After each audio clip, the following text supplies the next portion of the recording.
Bom dia a todos. Saúdo a igreja com a graça e a paz do Senhor Jesus. Amém?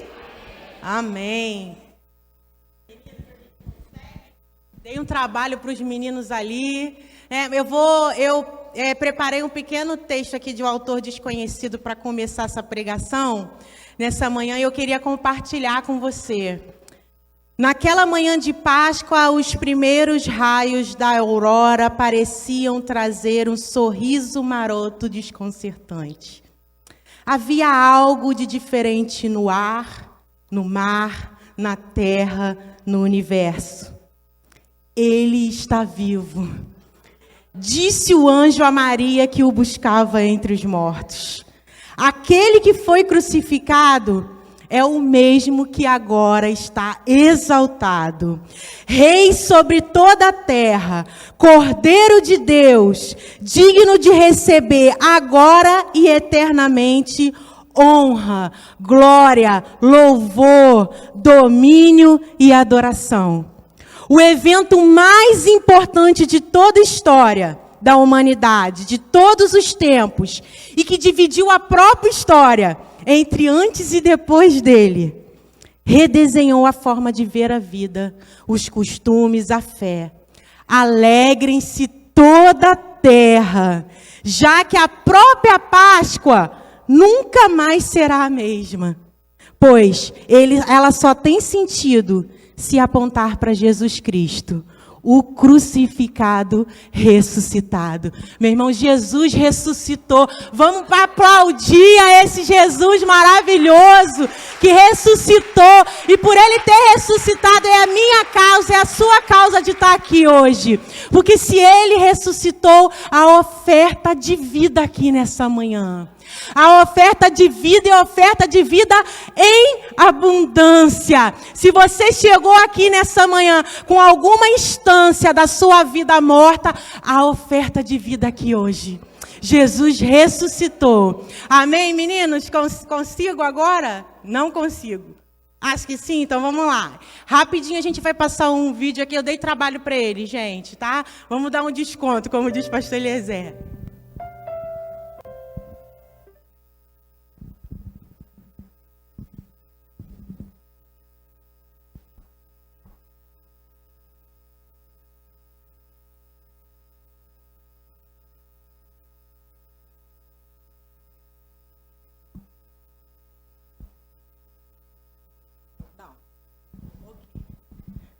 Não, então vamos começar. Eu queria convidar você a abrir aqui comigo o Evangelho de Lucas, capítulo 24, a partir do versículo 1. Amém? Você que está com a sua Bíblia aqui na igreja, você que está com a sua Bíblia acompanhando de casa, abre comigo lá no capítulo 24 do livro de Lucas, a partir do versículo 1. Diz a palavra do Senhor, aí a partir do versículo 1, capítulo 24. Amém? Mas no primeiro dia da semana, alta madrugada, as mulheres foram ao túmulo, levando dos óleos aromáticos que haviam preparado. Encontraram a pedra removida do túmulo. Mas ao entrar, não acharam o corpo do Senhor Jesus. Aconteceu que, perplexas a este respeito, apareceram-lhe 2 homens com roupas resplandecentes. Estando elas com muito medo e baixando os olhos para o chão, eles lhe disseram: por que vocês estão procurando entre os mortos aquele que vive? Ele não está aqui, mas ressuscitou. Lembre-se do que ele falou para vocês, estando ainda na Galileia. É necessário que o Filho do Homem seja entregue nas mãos de pecadores, seja crucificado e ressuscite no terceiro dia. Então, elas se lembraram das palavras de Jesus e, voltando do túmulo, anunciaram todas estas coisas aos 11 e a todos os outros que estavam com eles. Os anjos perguntam para aquelas mulheres: por que vocês estão procurando entre os mortos aquele que vive. Irmãos, esse versículo me chamou tanta atenção, porque a gente passa tanto tempo da nossa vida procurando entre os mortos aquilo que vai nos dar vida, aquele que vive, procurando nesse mundo aquilo que vai nos dar vida para continuar. Mas a palavra de Deus pergunta para mim e para você hoje: por que você está procurando entre os mortos? Ele ressuscitou. Ele ressuscitou e junto com Ele nós ressuscitaremos também. Porque a oferta de vida naquela ressurreição foi oferta de vida para todos nós. Eu comecei a minha pregação dizendo: há uma oferta de vida nesse lugar. Irmãos, a gente entende que a Páscoa ela teve outro significado. Eu nem vou falar aqui de ovo e de coelho, porque isso já está resolvido, né? Não, isso já está bem solucionado entre nós, né? O ovo e o coelho é uma prática pagã, né? Então, se você quiser comprar o seu ovo, nada contra, mas ele não tem nada a ver com o sentido da Páscoa. Ele não tem nada a ver com o significado da Páscoa. Em outro tempo, a gente tem lá em Êxodo, né, capítulo 12, um povo escravizado. Um povo escravizado pelo Egito, por Faraó. E aquele povo tinha clamado por anos a Deus misericórdia. E num determinado tempo, né, porque tudo acontece no tempo determinado. Num determinado tempo, Deus olhou para aquele povo e falou: agora sim, eu vou libertar esse povo do jugo do Egito.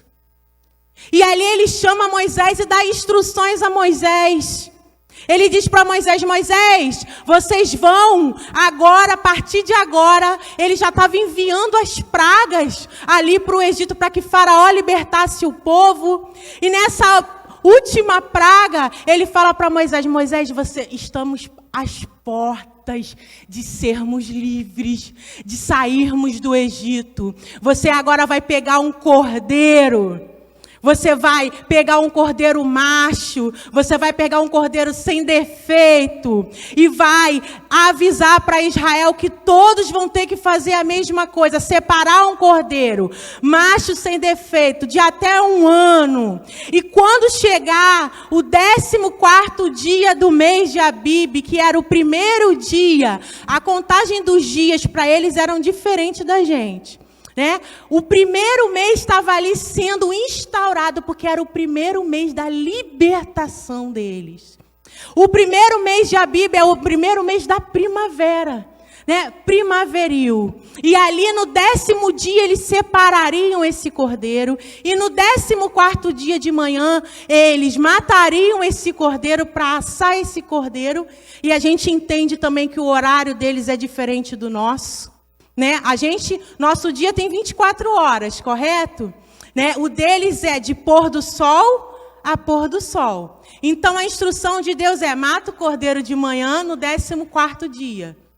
No 15º dia, que seria depois do pôr do sol, a gente vai cear. Né? Mas antes disso, quando você matar o cordeiro, você vai ter que passar o sangue do cordeiro nos umbrais das portas. Não é isso que a palavra de Deus diz? Mas por quê? Porque aí tem um sentido da palavra pessar, né? Que é a Páscoa. Passar por cima. O anjo que viria e mataria os primogênitos passaria por cima da casa que tivesse sangue nos umbrais. Porque ele sabia que aquela casa ali existe alguém que tinha sido comprometido com ele.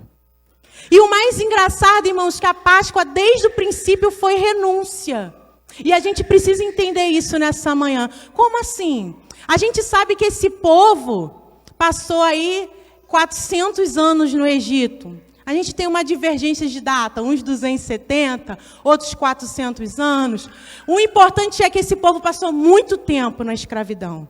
Muito tempo na mão de Faraó. E a gente sabe que gerações nasceram e morreram no Egito, do povo hebreu. Muito da cultura dos egípcios já estava impregnada no no povo hebreu. E os egípcios tinham uma cultura muito característica. Essa cultura era que eles escreviam nos umbrais das portas orações e desenhos para os deuses deles. Presta bem atenção, a proteção deles era o que estava escrito nos umbrais da porta. Quando Deus fala para Moisés, Moisés, o sangue não tem que ser passado no meio da porta, na soleira da porta. Ele vai ter que ser passado nos umbrais, porque ali precisava ter uma renúncia. A primeira renúncia, renunciar ao que culturalmente já estava impregnado, para que o sangue viesse limpar tudo, para tirar toda a idolatria, tudo que foi desviado do propósito de Deus. Esse povo saiu, irmãos, na figura de Moisés, mas eu queria que vocês entendessem que esse evento estava dizendo que ia acontecer lá na frente. Jesus seria o Cordeiro. Jesus seria, o sangue de Jesus lavaria todos nós do pecado, tiraria do meio de nós a idolatria e nos daria vida e vida eterna. Naquele momento era a libertação da mão de Faraó. Mas o sangue de Jesus nos liberta para sempre do domínio do pecado, das mãos de Satanás. Eu gosto de dizer, se você está no mundo, você é escravo em alguma coisa. Porque o mundo é o local de escravos. Alguma coisa te acorrenta. Mas quando a gente é lavado pelo sangue, irmãos, todas as correntes caem. Todas as correntes caem. O apóstolo Paulo nos declarou com toda a pompa, e ele tinha essa disposição. Em 1 Coríntios 5:7 ele diz: pois também Cristo, nosso Cordeiro Pascal, foi sacrificado. O sacrifício do cordeirinho lá de 1 ano apontava para um sacrifício muito maior, muito mais supremo, que aconteceu com a encarnação do Deus vivo, Cristo Jesus. E ele instaura agora uma nova Páscoa. Eu queria, pastor Felipe, será que o senhor consegue colocar aí 1 Coríntios 11, 23 a 26? Jesus celebra agora a ceia, instituindo um novo significado. Antes, durante anos, os hebreus ficaram celebrando a festa da Páscoa como libertação do Egito. Eles estavam com as portas de ser libertos, contanto que a gente tem aí o pão sem fermento, e as ervas amargas na celebração deles. As ervas amargas lembrariam do sofrimento que eles passaram no cativeiro no Egito. E o pão sem fermento, um pão para crescer, ele precisa de tempo. Não é isso? Precisa de fermento. Jesus tinha pressa. Jesus tem pressa. Pressa nas nossas vidas. Não dava nem tempo do pão levedar. Tinha que ser sem fermento. A gente tem outras significações, mas nesse momento eu queria dar esse significado. Jesus tem pressa. Jesus tem pressa com a igreja dele, tem pressa com o povo dele. A gente fica fazendo hora extra fora. Jesus tem pressa das nossas vidas. E lá em 1 Coríntios 11, 23 a 26... vou deixar o pastor Felipe botar ali. Diz a palavra de Deus, porque ele começa agora a se mostrar como o cordeiro para aqueles discípulos. Agora não é mais o cordeirinho macho de 1 ano. Agora ele diz, eu sou o cordeiro. Porque eu recebi do Senhor o que também vos ensinei. Que o Senhor Jesus, na noite em que foi traído, tomou o pão. E tendo dado graças, o partiu e disse, tomai, comei, isto é o meu corpo, que é partido por vós. Fazei isto em memória de mim. Semelhantemente também, depois de cear, tomou o cálice, dizendo, este cálice é o novo testamento no meu sangue. Fazei isto todas as vezes que beberdes em memória de mim. Porque todas as vezes que comerdes este pão e beberdes este cálice, anunciais a morte do Senhor até que Ele venha. Jesus institui uma nova aliança. A Páscoa agora tem um significado supremo. Um cordeiro foi oferecido, um cordeiro perfeito. E não precisa mais, depois desse cordeiro, de mais cordeiro nenhum. Porque esse cordeiro, ele é o suficiente para transformar a história das nossas vidas. Ele é suficiente para quebrar qualquer jugo, qualquer dor, qualquer depressão, qualquer doença. Esse cordeiro é o suficiente para tudo. Ele agora diz: eu sou o cordeiro. E se você quiser fazer parte comigo, você terá a vida eterna. Terá a vida eterna. Jesus agora institui uma nova aliança. E mais uma vez a renúncia. Porque imagine para um judeu que estava a vida toda fazendo aquele ritual do cordeirinho de manhã, né? Da ceia à noite.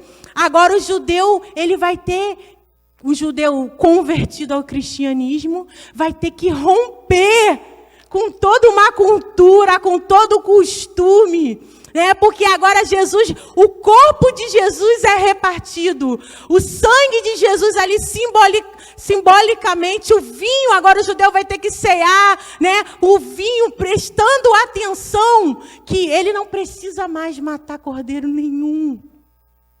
Jesus foi o suficiente, irmãos. Nessa manhã, né, a gente precisa se lembrar das palavras, né, que estão escritas lá em Colossenses, capítulo 1, versículo 13. Ele nos libertou do poder das trevas e nos transportou para o reino do seu Filho amado. A ressurreição nos deu identidade. Você era um indigente, eu era uma indigente, mas a ressurreição nos deu identidade de filho. Identidade de filho. O cordeiro passou por cima do seu pecado com o sangue dele e te fez filho. Sabe o que é ser filho, irmãos? Sabe o que é ser filho? Todo mundo aqui sabe o que é ser filho, não é? A gente consegue o melhor dos nossos pais. O aconchego dos nossos pais, o amor dos nossos pais. Aquele cordeiro agora não precisava ser uma cerimônia, era real, era vivo, não era mais um bichinho sendo morto para remissão dos pecados, era agora real no teu coração, no meu coração. É algo que a gente pode sentir dentro de nós, porque é isso que Ele quer um relacionamento íntimo conosco. Irmãos, vocês precisam se apropriar da salvação. Fé envolve apropriação. Vocês conseguem entender isso? Fé envolve apropriação. Jesus morreu, mas ressuscitou para que você ressuscite com Ele também. Então você precisa se apropriar disso. Isso precisa ter aplicação na sua vida.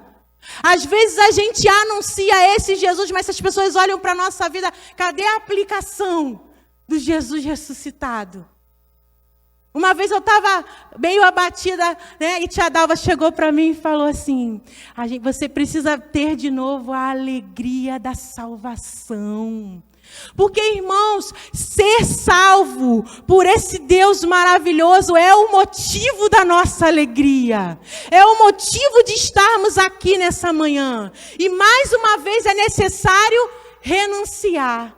Eu falei aqui 3 vezes de renúncia. Os hebreus renunciaram os costumes egípcios. Os judeus renunciaram os costumes que eles estavam acostumados da celebração da Páscoa. Jesus quer que você renuncie a você mesmo, todos os dias. Celebrar a ressurreição é renúncia. A celebração da Páscoa é uma celebração de renúncia. Todos os dias eu vou morrer com Ele para ressuscitar com Ele. Todos os dias eu vou morrer no meu eu, nas minhas vontades, naquilo que eu acho, naquilo que eu penso, porque eu vou ressuscitar com Ele. Né? Não vivo mais eu, mas Cristo vive em mim. 1 Timóteo 6,12 vai dizer: combata o bom combate da fé, tome posse da vida eterna, para a qual você também foi chamado, e da qual você fez boa confissão diante de muitas testemunhas. A ressurreição é uma festa diária, numa vida que foge do pecado, através de um estilo de vida baseado na palavra de Deus. Você não precisa de um domingo no ano para comemorar a ressurreição de Cristo Jesus. A sua vida tem que ser uma comemoração da ressurreição de Cristo. As pessoas precisam olhar para você e ver: esse Cristo que ressuscitou resplandece na vida dela, resplandece na vida dele, faz a diferença na luta dela, faz a diferença no vale dele. É isso que é festejar a Páscoa, irmãos. A Páscoa agora tem um significado todo especial para nós. Paulo ele vai dizer lá em 1 Coríntios 15 que sem a ressurreição, nossa fé seria em vão. Sem a ressurreição, nossa pregação seria inútil. Sem a ressurreição, nossa esperança seria vazia. Não tinha futuro. Sem a ressurreição, nosso testemunho seria falso. Porque estávamos falando de uma coisa que não iria acontecer. Sem a ressurreição, nossos pecados não seriam perdoados. Sem a ressurreição, seríamos os mais infelizes de todos os homens.